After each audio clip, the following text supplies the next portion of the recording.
என் பாசத்துக்கினிய உறவுகளுக்கு எனது வணக்கங்கள். நான் உங்களோட கதைக்க வந்த விஷயம் என்னென்னு சொன்னால் 2024 பாராளுமன்ற தேர்தல் தொடர்பாக அடிக்கடி தேர்தல் வந்து போகிறது. அதே பழைய முகங்கள் பல்வேறுபட்ட கோஷங்களோடு அடிக்கடி நாங்கள் சந்தித்து கொண்டிருக்கிறோம். இப்பொழுது அதை பற்றி கொஞ்சம் ஆர்வமாக அறைய வேண்டிய தேவைப்பாடுகளுடையாக இந்த நேரத்தில் உங்களை நான் கொஞ்சம் நேரம் அதை கதைக்கலாம்னு நினைக்கிறேன். என்னென்னு சொன்னால் 2009க்கு பிறகு நாங்கள் முழுக்க நம்பி எங்கள் பிரதிநிதிகளாக பாராளுமன்றத்துக்கு அனுப்பியவர்களும் சரி, அரசியல் ரீதியாக தெரிவு செய்யப்பட்டதும் சரி, என்னத்தை சாதித்திருக்கிறார்கள் என்று சொன்னால் உண்மையிலேயே எதுவும் இல்லை தான் சொல்ல வேண்டும். என்று சொன்னால் ஒவ்வொருத்தருக்கும் அதாவது வாக்கு கேட்டு வரும்பொழுது அவருடைய நிகழ்ச்சி நிரல் எம்மை சார்ந்ததாக இருக்கிறது. ஆனால் பாராளுமன்றத்துக்கோ அல்லது அரசியல் ரீதியாகவோ தெரிவு செய்யப்பட்ட பின்னர் அவருடைய நிகழ்ச்சி நிரல் என்பது இந்தியாவினதாக இருக்கிறது அல்லது பேரினவாத கட்சிகளுடைய நிகழ்ச்சி நிரலுக்கு ஏற்றவாறு அவர் செய்யப்படுவதை நாங்கள் தொடர்ச்சியாக கண்டு கொண்டிருக்கிறோம்.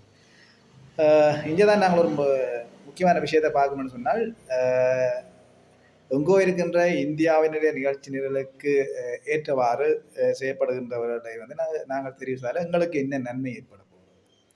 சுருக்கமாக சொல்ல போனால், இந்தியாவினுடைய கொள்கைகளையோ அல்லது அவர்களுடைய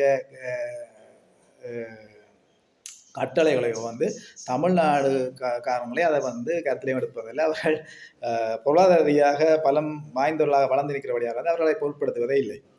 அப்போ இங்கே என்னென்னு சொன்னால், ஒரு என்ன சொல்றது, கற்பனை ரீதியாக இந்தியா எங்களுக்கு பாதுகாப்புன்னு சொல்லிக்கொண்டு எதற்கெடுத்தாலும் இந்தியாவிடம் போய் கருத்து கேட்பதும் இந்தியாவினுடைய நிகழ்ச்சி நிலைக்கு ஏற்றவாறு செயற்பட்டு கொண்டிருக்கிறதுக்காக நாங்கள் எங்களுடைய பிரதிகளை பாராளுமன்றத்துக்கு அனுப்புவதால் எந்த பிரயோசனம் இல்லை. கதைக்க வேண்டிய இடம் ஒன்றில் தெற்கு மக்களுடன் அல்லது தெற்கு சேர்ந்த அரசியல்வாதிகளுடன் தான் நாங்கள் கதைக்க வேண்டிய தேவை இருக்கிறது. அப்பொழுதுதான் எங்களுக்கான தீர்வுகளை பெறக்கூடிய ஒரு வாய்ப்பு இருக்குது. இது முதலாவது. அடுத்ததாக என்னென்னு சொன்னால், எங்களுடைய பிரதேச கட்டுமானங்கள், பிரதேச அபிவிருத்திகள் என்ற திட்டமிட்ட ரீதியாக பின்னோக்கி கொண்டு செல்லப்படுற ஒரு நிலை காணப்படுகிறது. என்னென்னு சொன்னால், உங்களுக்கு சாதாரணமாக பார்க்கின்ற பொழுது எமது பிரதேச அபிவிருத்தி என்பது கூடுதலாக இந்தியாவினால் மேற்கொள்ளப்படுறத ஒரு மாய ஒன்று ஏற்படுத்தப்பட்டிருக்கின்றது.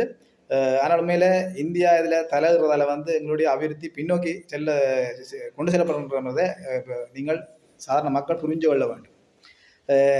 குறிப்பாக சொல்ல போனால், இந்தியா ஒரு ப்ராஜெக்ட் எடுக்கும்னு சொன்னால், ஒரு அபிவிருத்தி திட்டத்தை எடுக்கும்னு சொன்னால் குறைஞ்சது 5, 6, 10 சொல்லி வருடங்களை கடத்தி கொண்டு போய் ஒரு திட்டத்தை முடிவுறுத்துவதற்கே நீண்ட காலம் எடுக்கிறது. ஆனால் அதே நேரத்தில் தெற்கு பகுதி, உதாரணமாக மேல் மாகாணமோ அல்லது அண்டிய பிரதேசங்களை சீனாவோ அல்லது அமெரிக்காவோ ஜப்பானோன்னு சொல்லி அவர்கள் பல திட்டங்களை கொண்டு வரும் பொழுது அந்த திட்டங்கள் எம்மை சேராமல், என்ன சொன்ன ஏற்கனவே இங்கே இந்தியா எங்களுடைய அபிவிருத்தி திட்டங்களை பொருட்படுத்துகிற ஒரு மாய காணப்படுவதால் அவருடைய திட்டங்கள் முழுக்க என்ன நடக்குன்னு சொன்னால், அது குறிப்பிட்ட 5, 6 வருடங்களுக்கு அங்கே மாற்றம் செய்யப்படுறதால அல்லது அங்கே அவர்கள் அதை மேற்கொள்றதால எங்களுடைய பிரதேசங்கள் தொடர்ச்சியாக ஒரு வறண்ட பிரதேசங்களாக வளர்ச்சியடையாத பிரதேசங்களாக இருக்கிற பொழுது தென்பகுதி வளர்ச்சியடைந்து செல்லும் ஒரு போக்கு காணப்படுகிறது. இப்போ இந்த இடத்துல என்னென்னு சொன்னால், எங்களுக்கான நண்பன் யாருன்றதை நாங்கள் உண்மையில எங்களுடைய அறிவை வச்சு கண்டுகொள்ள வேண்டும். என்னென்னு சொன்னால், எங்களுக்கு சீனாவோ அமெரிக்காவோ ஜப்பானோ அல்லது பாகிஸ்தானோ எந்த நாடுமே எதிரி நாடு அல்ல. இந்தியா எங்களுக்கு எதிராக செய்த துரோகம் அல்லது எங்களை இன அழிப்பு செய்து எங்கள் போராட்டத்தையே இல்லாத செய்த இந்தியாவோட எங்களுக்கு எதிராக எந்த நாடாவது தீமை செய்து விட்டது. அப்போ நாங்கள் எந்த ஒரு நாட்டையுமே எங்களுடைய எதிரியாக பார்க்காம, அதே மாதிரி நாங்கள் இந்தியாவுக்கு நாங்கள் பாதுகாப்பு அளிக்க வேண்டிய அவசியம் இல்லை. இந்தியா தனது பாதுகாப்பை இந்தியாவே தேடிக்கொள்ளும். எமக்கு தேவை எங்களுடைய மக்களுடைய வாழ்வாதாரம், எங்களுடைய பிரதேச விருத்தி, எங்களுடைய சுய உரிமைகள் என்றதை அதை நாங்கள் தான் அதை தீர்மானிக்க வேண்டும். எதற்கெடுத்தாலும் போய் பக்கத்து வீட்டில் போய் நின்று தீர்ப்பு கேட்டு இருந்தோம்னு சொன்னால் எதையுமே சாதிக்க முடியாது. இப்போ தற்போதைய நிலை என்னன்னு சொன்னால் இதுதான் இங்கே நடந்து கொண்டிருக்கிறது. எதற்கெடுத்தாலும் வாக்கு போட்ட மக்களிடம் அபிப்பிராயம் கேட்பது அல்லது அவரோட என்ன செய்யலாம் என்று கேட்கிறத விட்டு போட்டு முழுக்க எங்கே நிற்கிறாங்கன்னு சொன்னால் அண்டை நாடுகளிடமும் பேரினவாத கட்சிகளிடம் போய் அவர்களிடம் தீர்வு கேட்டுருக்கிறார்கள். அண்மையில் நடந்த ஜனாதிபதி தேர்தல் கூட அதான் நடந்தது. புது வேட்பாளர்னு சொல்லி ஒரு ஒரு நிறுத்திவிட்டு எமது அரசியல்வாதிகள் செய்த வேலை உங்களை எல்லாருக்குமே தெரியும். அவை தொடர்ச்சியாக வந்தாலும் என்ன சொன்னால் இதைத்தான் நினைக்கிறார். அவர்கள் என்னத்தை செய்தாலும் இந்த மக்கள் மறந்து விடுவார்கள் அல்லது மன்னித்து விடுவார் என்ற ஒரு நம்பிக்கையில் என்ன செய்கிறான்னு சொன்னால் மீண்டும் மீண்டும் புதிய கருத்துருவாக்கங்களை முன்வச்சு ஏற்கனவே இருக்கிற விடயத்தை மாற்றுருவாக்கம் செய்து கொண்டு உங்கள்கிட்ட நாங்கள் இப்படி செய்ய போகிறோம் அப்படி செய்ய போகிறோம்னு சொல்லி புது கட்டமைப்புன்னு சொல்லி இல்லாத எல்லாத்தையும் சொல்லி மக்களை குழப்பி அடிக்கின்ற இந்த ஒரு நிலதான் காணப்படுறது. இந்த வேளையில தான் நாங்கள் ஒரு முக்கியமான விஷயத்தை அதாவது எங்களுடைய தமிழ் மக்கள் முக்கியமான விடயத்தை மனதில் நிறுத்தி செயற்பட வேணும்னு சொன்னால் ஏற்கனவே இருக்கிற இவர்களால் எந்த பிரயோஜனம் இல்லை என்பது காலங்காலமாக நீங்கள் கண்டறிஞ்ச உண்மை.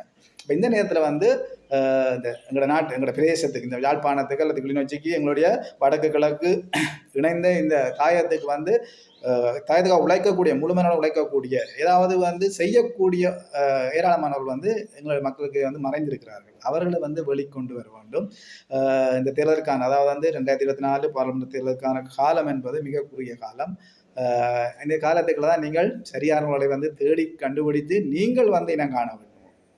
அரசியல்வாதிகள் 5 விரலை காட்டி இதில் தொடுங்கொண்டு சொல்றது எல்லாம் இந்த நிலையில தேவையற்ற விடயம். நீங்கள் குறிப்பிட்டவர்களை இனங்காட்டி அல்லது அவர்களை இந்த தேர்தலில் களமுறைக்கு ஒரு புது விடயத்தை தென்னிலங்கை இந்த முறை செய்து காட்டிய அதே அரசியலை தமிழ் மக்களாகிய நாங்கள் செய்ய வேணும். அதை